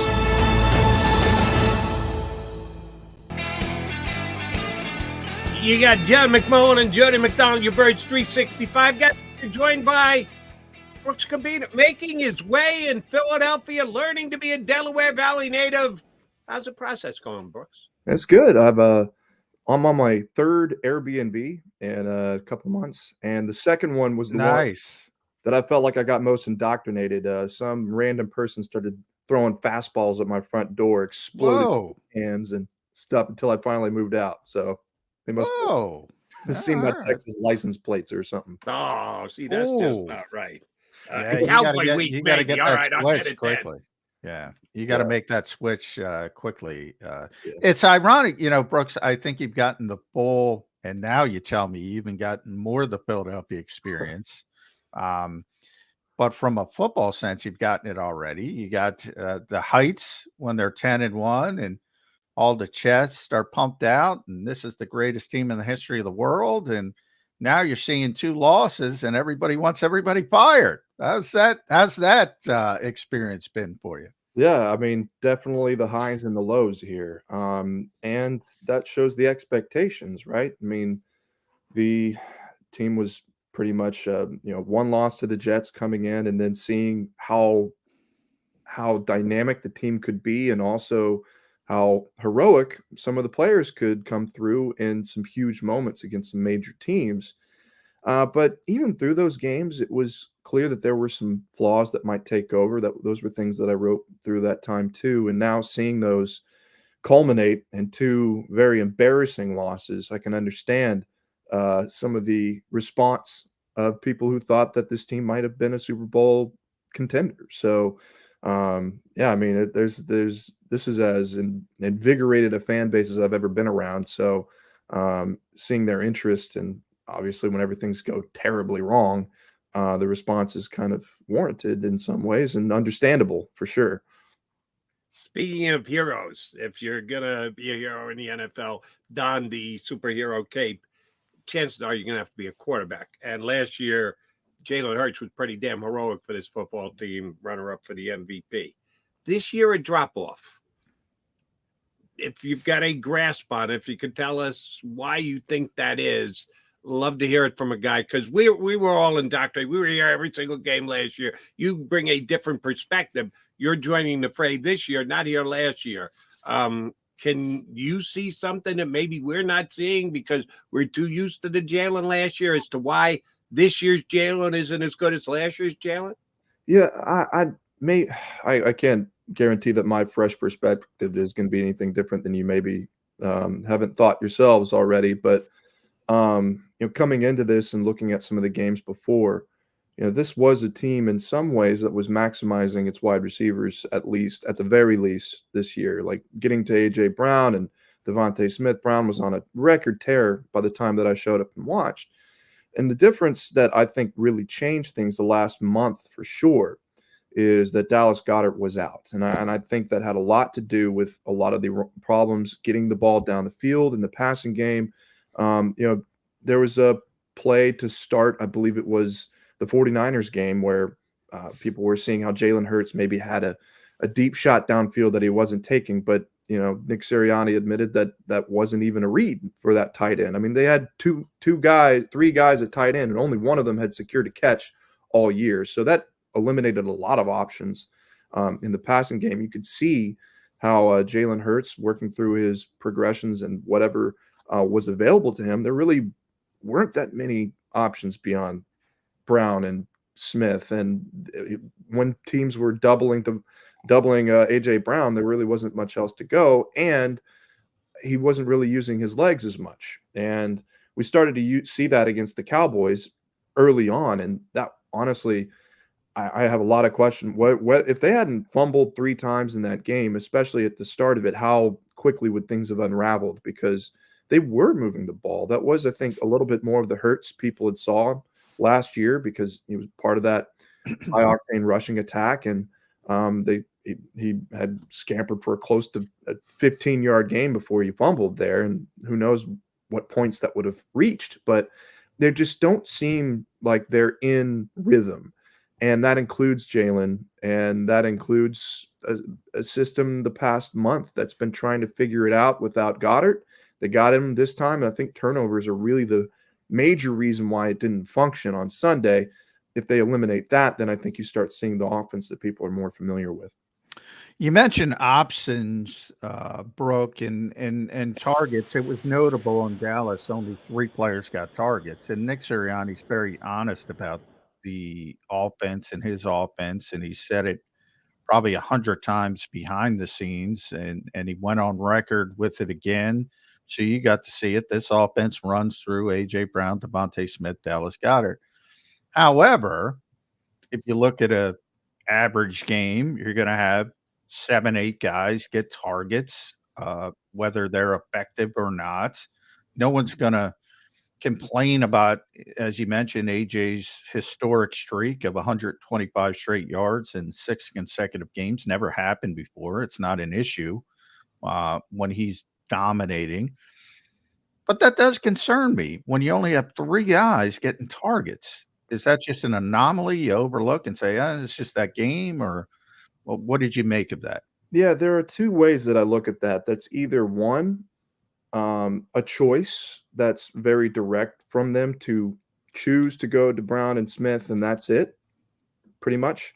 Or it's a choice based on the circumstances and realities of what they have on offense, because your idea isn't incorrect. It's definitely something that most teams are, they want to utilize their whole entire wide receiver core. It draws the attention of the defense. It can eliminate Brown being double teamed. It can, you want to be able to use the entire space instead of just using some receiver that just goes downfield and it's not even part of the progression at all, just trying to clear things up. Because if defenses know that, then they're not going to bother to even really pay attention to that part of the offense. So, and I think that's more to say that in an admission that their wide receiver depth beyond those 2 isn't even worthy of being a part of the game plan, which is a problem. Yeah. And that they came in and signed Julio Jones in the middle of the season, and I believe he's got 3 catches in the past month. So and they're all bubble screens. Yeah, they don't even get it down the field. That's either an obstinance by the offensive minds in the team that they're only going to go to AJ Brown and Devontae Smith, which I guess is a possibility, but it may be more that they just don't trust the rest of the wide receivers to be large parts of the game plan, which is a problem, which is maybe even a bigger problem whenever you're looking down the line. But you can't, the way that defenses have been able to shut down AJ Brown the past month just by doubling him and not really worrying about the rest, and how they've been going to Devontae Smith a lot on hitches, slants, goes. It seems like he's the most involved because of the attention that's being paid. But, we're starting to see a couple of times, I think it was the beginning of the 49ers game where they Hurts hit A.J. Brown for a lot of slants to begin the game. And then we started to see that incorporated in the Cowboys game too, letting him beat his man on short routes down the field.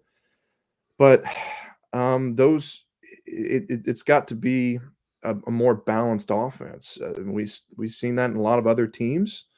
It's interesting that when you have two such dynamic receivers that you can't get anything out of the other receivers that are on the roster because they're demanding so much attention. You're telling me that they can't get the ball in these situations? Maybe they can't. So that would be an even larger issue. So, which means they're very limited in what they can do offensively. All right. One more offensive question, and I'm going to flip over to the defense. That's should be the bigger issue. Because let's be honest, their defense has been worse than their offense. So yeah. One more offensive question. If you have both DeAndre Swift and Kenny Gainwell, sorry, Boston's you got one more week to wait. Then you get the Giants and Boston. Rashad Penny week. Don't forget about Rashad Penny going home. Throwing that out there. I don't think it's happening. Your evaluation of DeAndre Swift and Kenny Gainwell, it gets me a little upset when there's a given week that Kenny Gainwell touches the ball more than DeAndre Swift. And that was the case 2 weeks ago against Fort. I just didn't understand it. Give me your scout's evaluation within this team structure, the Philadelphia Eagles, but their talent as well, of the comparison between Gainwell and Swift. Is one better than the other? One better on the other plays? Ridiculous, can't even comp the two. How do you compare Kenny Gainwell and DeAndre Swift? Yeah, it's a situation where I think where they were bringing Gainwell in more often in the type of runs that they were running and options to perhaps pass in those situations. I think Gainwell has a little bit more of an overall ability. And I think that may have been partly why he played so much more frequently in that game. I do think DeAndre Swift is the more proficient runner. And we've started to see more of that in the last couple of games before the Cowboys game on Sunday, where Brian Johnson was starting to incorporate a lot more jet sweeps, a lot more 21 personnel using both Gainwell and Swift. Swift would come in from, wide receiver slot. And that led to a couple of times where the run game broke open in some of those comeback victories. I don't know why they've abandoned that. It's in terms of the jet sweep and some of those looks that helped out the run game. But at the same time, whenever Jalen Hurts was, getting more carries at the start of the Cowboys game, it was Gainwell that was in there. So they may like that situation a lot more whenever they're talking about zone reads and run pass options. In those cases, perhaps Gainwell's more the person they want in there. Perhaps Hurts chooses pass, and maybe that allows the defense to organize themselves differently. So that's really the explanation without asking is probably what I would guess. At B Cabina on Twitter, formerly known as Twitter, X.com. Make sure you follow Brooks there. I bring it up. You put an interesting stat up on your X account, Brooks, about third and medium situations on defense. So yeah, that's 4 to 6 yards over the last 3 games. And look, they played 3 really good quarterbacks having really good seasons in Josh Allen, Brock Purdy, Dak Prescott. In those situations, they are 10 of 11 for 171 yards and 3 touchdowns. And that's a 158.3 passer rating, which for those who don't know, that's perfect in NFL parlance. And if you extend it to 4 to 7 yards, it still stays perfect. You would think at some point somebody would get a hand up and tip a football. Something would happen negative that would make this defense look a little bit better. If you're Sean Desai and you're going through all this and people are showing up at the NovaCare complex with placards, fire Sean Desai, is it just you don't have talent? Is it scheme based? Where are you going with this defense and how they've been historically bad over the past number of weeks? Yeah, to quote Nick Sirianni the other day, the third down problems are everywhere. And it's not just one answer. And that is combining Sean Desai's potential solutions and the players of which he's using to try and change those things. I mean, it's an incredible stat that they are perfect as passers in third down and medium from 4 to 7. I mean, those are pivotal moments that can change games. And we've seen it change games the last couple of weeks, especially whenever the 49ers and Cowboys scored 10 straight times. There's no way a defense or a team is even expected to win whenever that happens. So that's for sure, of all the offensive problems the Eagles have had, this has been the reason why they've been getting killed recently. Desai said yesterday when I asked him about this stat, is like, obviously it starts with the play call. Well, he hasn't lacked creativity. They've had issues finding stability at the slot ever since Avonte Maddox got hurt in week 2. We've seen him use Eli Ricks, who is an undrafted free agent. Make of that what you will. They signed Bradley Roby, who's a 31-year-old veteran who's been okay in spots, has been bad in others. Make that of what you will. And then on Sunday, we saw his third try at manipulating the secondary. Keely Ringo, rookie cornerback, hadn't played more than 1 snap on defense all season, had been impressing them on special teams, and Nick Sirianni said in practice too, while guarding A.J. Brown and Devontae Smith.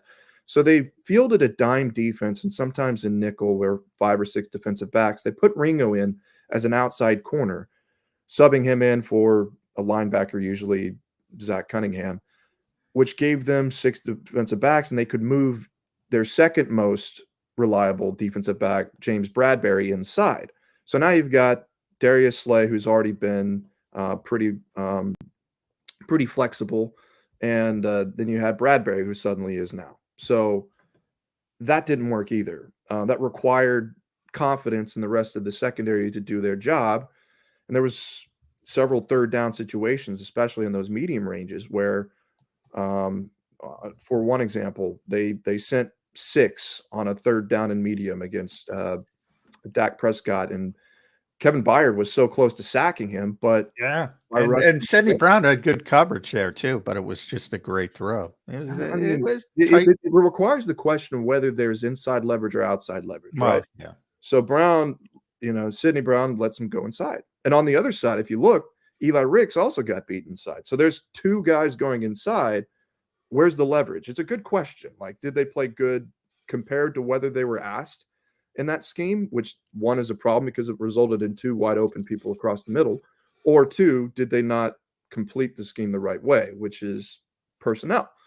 So the other issue later on in the third down along, Keely Ringo gets beat by Michael Gallup downfield. And if he had hold on to him for just a split second more, Reddick might got to him in a sack. So it's also notable to point out that the pass rush hasn't been very good on third downs either. There have been, at the very best, a middling pass rush in third and medium situations.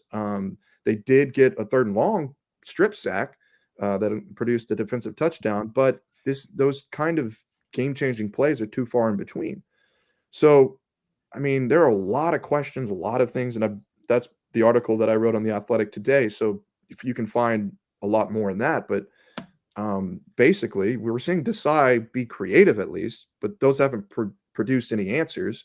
And maybe it's the players, maybe it's what he's doing, but nothing seems to be working right now. So the confidence from Sirianni to say, I have faith that this is going to work, kind of rings empty in some ways, because there hasn't been much to point to in the confidence the last couple of weeks that this could change. So there's not really any other option. What else is Nick going to say? I mean, the rest of the coaching staff is probably going to follow up with the same kind of scheme. So a change on defense really doesn't make too much sense right now. So they can only really just offer confidence in each other. They'll ultimately find the answer, and they certainly hope they would. Brooks, along those lines, whether it's scheme, whether it's talent, whether they hit a lull or whatever else, the pass coverage against the two top MVP candidates, Brock Purdy, Dak Prescott, the last couple of weeks just hasn't been good enough. Geno Smith isn't in their class. He's just not. And I saw Geno play against the Cowboys just 2 weeks ago, and I was amazed at the passes he completed because he can't throw. He's got a bum elbow. He's got nothing on his throws, but he's getting it out there, throwing it way in advance. They've got some talented wide receivers, and that helped to make Geno at least capable of being able to play, which I didn't think he could. How scared should we be of DK Metcalf? How does he match up? He's a different type receiver than CeeDee Lamb, than what San Francisco has on the outside. He is a different type of animal to himself. Is this a better guy for the Eagles to be facing as the number one wide receiver on the other squad, or a worse guy? Well, that then brings up who matches best with him, because he's just a freak of an athlete. So, yeah, you should. He is scary. And especially if you saw the Cowboys game where he just took off for 80 yards with the fastest breakaway I've seen all season. Yeah, that's amazing. At like 240. He's an incredible wide receiver. So the Seahawks seem to me to have one of the deepest wide receiver cores in the NFL. You've got DK Metcalf, you've got Tyler Lockett, you've got Jackson Smith and Jigba, who's doing pretty well for a rookie. Mm-hmm. Those things require a lot from the secondary. That has been the problem for them the last couple of weeks, is where do they choose their matchups? Who do they trust? Where do they make this happen? And even if Geno Smith doesn't play, he's questionable in this one, we may see Drew Lock again. It still becomes a problem when you wonder about the matchups. I don't know. I'm glad I don't have to make that decision. I'm glad I'm not Sean Desai and have to sit there and figure out how I have to stop this Seahawks offense. The problem is, what may actually work out in the Eagles' favor is that they're undeniably the worst third down defense in the NFL. The second team is the Seahawks. So this may be the highest scoring game that we've seen all season, and there may be a lot more that we see the offense break through. I have no idea who they'd match up against Metcalf. I guess you would say I would see perhaps a lot more zone in this game, because you don't really have the athletes to match up with him man to man. Yeah. It's ironic because AJ and DK are very close, both Ole Miss guys, and they're both very similar. Who is AJ not close with? He's close with Debo. He's close with Jalen. He's close with. I told you, friends with everybody on the planet. Great receivers are like that movie Mean Girls. They collect together. They're all friends. Yeah, he's close to Debo. Yeah, you're right. They're all close. But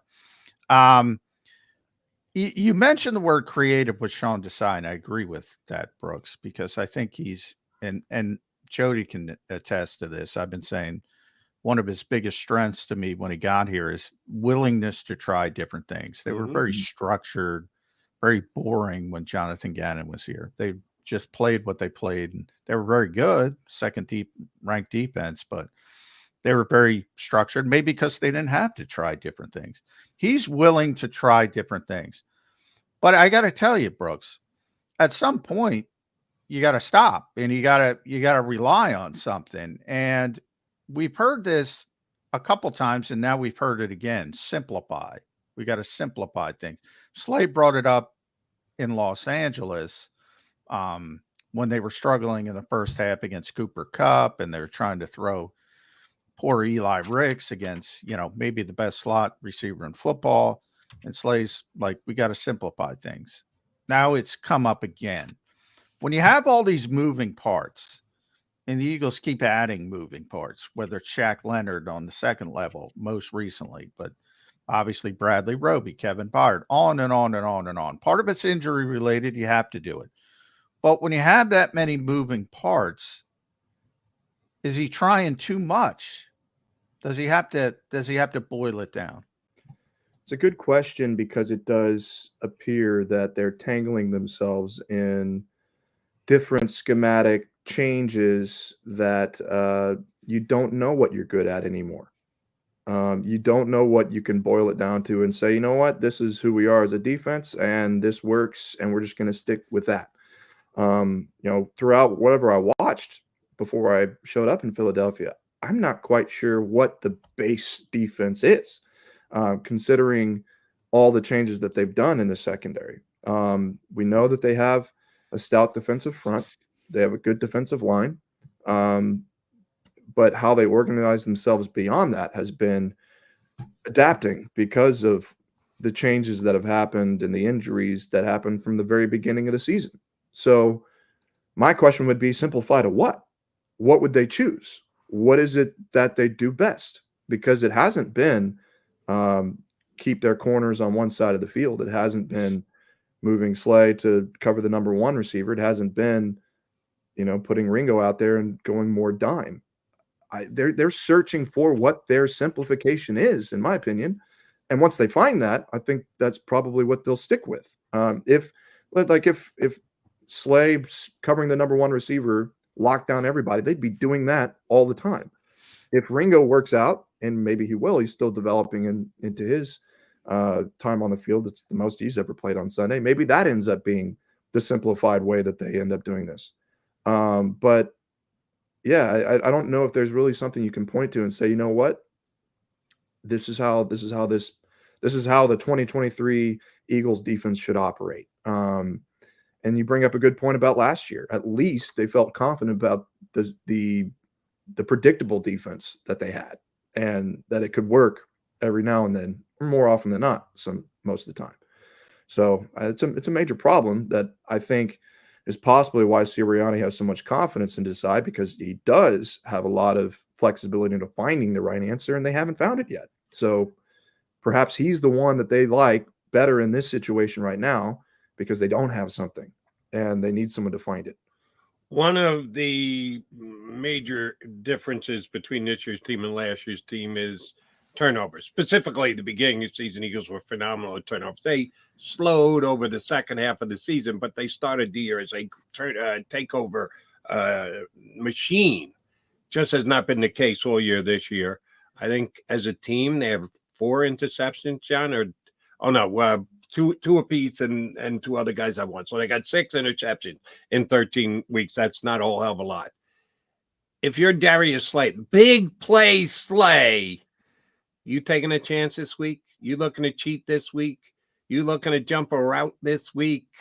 The Eagles could really use a big play from someone in the back 7 of this team. And the only one I really, at this point, have any faith that can actually make that happen by the way he plays the game is big play Slay. You think he and it could end up him getting burned for a 75-yard touchdown. But do you think he is extra motivated and extra on guard to make a big play this week and steal a ball? I don't think there's anything extra from Slay, and I don't say that because I don't think he does. I think he does that every week. Just the way that I've seen him in the locker room and talked to him, it seems like he's been pretty prepared to do that every week. Where I don't know if his break on a ball comes this Sunday, whether he takes more risks in that, possibly because of how they might use him. So, with the Cowboys game, Slay is on the short side of the field, meaning they're trying to make Dak Prescott go to the long side of the field, because on the short side of the field going into that game, they try to isolate a lot of one-on-ones. So Prescott, seeing Slay on the one-on-one, isn't going to challenge him so often. And when he does, it's going to be something he's confident in. So that doesn't really present the opportunity for Slay to even be aggressive, unless it's the one play that's going deep and, you saw him bat a couple of passes away. It's not really the one that you can jump a route for. So if he's in a scenario where Desai is giving him the opportunity to be in short coverage, be in zone, whatever it is, perhaps, but that may be a situation that the rest of the secondary might have to be in. I mean, remember, James Bradbury's interception against Josh Allen came whenever they baited him based on using Slay in different slots. So that was they got the look that they were prepared for and a route that they believed the Bills were going to run, and they did it, and Bradbury jumped it, picked it, and turned the tide of the game. So who is it that they're going to allow in those situations? And I think that is a larger conversation about why the secondary hasn't produced a lot of interceptions. Are they being put in a position to where they can even decide to jump routes, to go for it, to get interceptions? Is that where they're based, instead of just trying to find ways to shut down passing lanes? Are they using themselves as, in a way to be aggressive against the ball? So we'll see how that works out. But I do think that's a focus that needs to be under consideration. Agreed. Yeah. At B Cabina, make sure you follow Brooks on X, formerly known as Twitter. Read him at theathletic.com. He's got a great piece up, as he mentioned, exploring the third down woes, and they are everywhere, as Brooks explained. I'll leave it here with you, Brooks. The Eagles went through this stretch and lost 2 games against 2 very good teams. There are 4 10-3 teams. The Eagles just played 2 of the other ones, Baltimore being the other ones.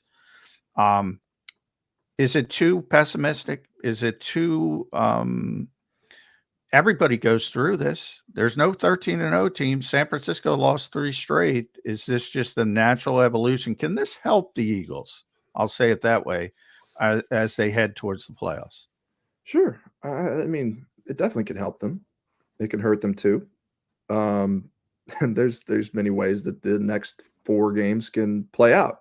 I'm reminded of when Jason Kelce was talking about whether the 49ers loss could help them before the Cowboys game, and whether things begin to unspool, what happens in those situations. And he said it's not just about one game. It's whenever things start to pile up, and then whenever you start losing confidence in coaching, when you start losing confidence in each other. So has that happened? Have they seen that in the last couple of weeks? Do they start doubting the scheme, the coaches themselves?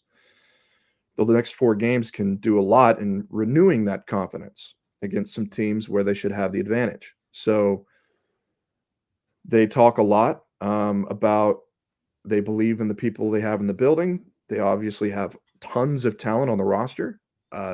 They have some coaches who have had reputations of being bright and up and coming, and are in the conversation for potential future head coaching jobs if they prove themselves.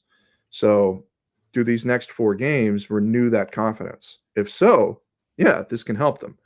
If they don't, and it's mediocre, or they struggle some more, then that's where you think you have some major issues going into playoffs against teams, probably the same teams that just beat you by a ton. And that will be hopefully not week number one, because if the Eagles don't win the number one seed, got to get that first playoff victory before you're going to play into a Dallas or San Francisco again. This is Seattle this week. They got to find a way to win the game.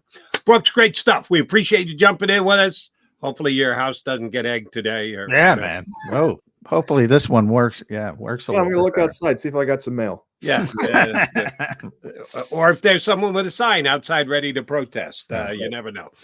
Brooks, thank you very much. Have a safe flight to Seattle. We'll get you back up again in a couple of weeks. I appreciate it, guys. Anytime.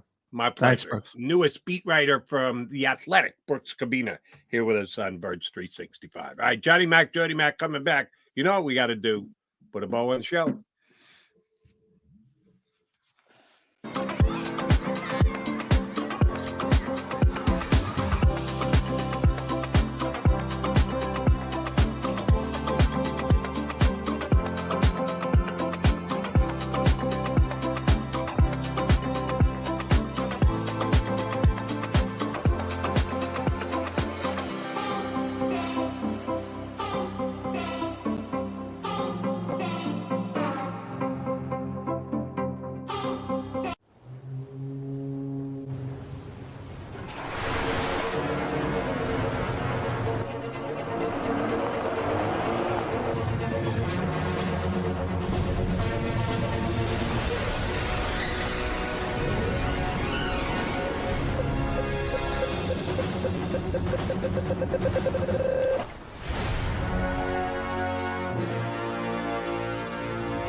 Any professional sports coach will tell you there's no substitution for preparation. At McMullen Associates, that is a tenet by which we live. We prepare from day one for victory. Anything less is not acceptable. Go passionately. Go fearlessly. Go confidently. Go Birds! Go confidently towards your goals with First Trust, Philly's hometown bank for nearly 90 years, and the official bank of the Philadelphia Eagles. We're focused on getting you over the goal line. So go with conviction, go with trust, Go Birds! and go forward with us by your side. First Trust Bank, the official bank of Philadelphia dreams. Oh, and go Birds. Underdog Fantasy has a way for you to play alongside your favorite football team all season long with their fantasy pick'em game.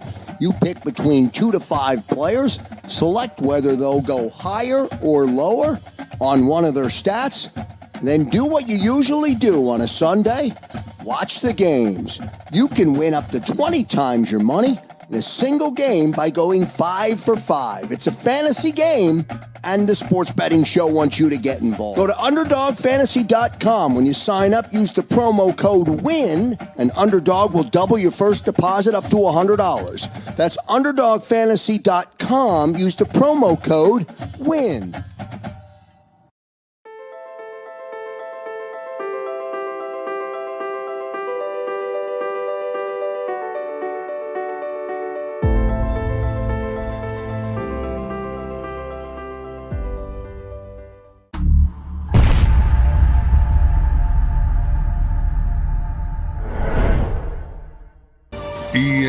EAGLES, Eagles.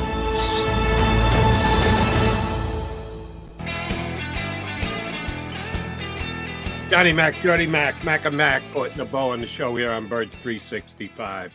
Thank a couple people on the stream. By the way, thank you all for streaming in today. If you wanted the like button on the way out the door, thank you for that too.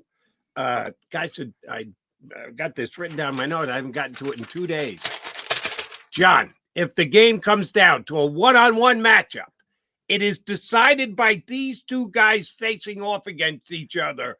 Who do you like? Jason Peters against Fletcher Cox. Because it could be a key aspect of this game. Jason Peters is still playing for the Seahawks. Yeah, man. I always say inside and outside.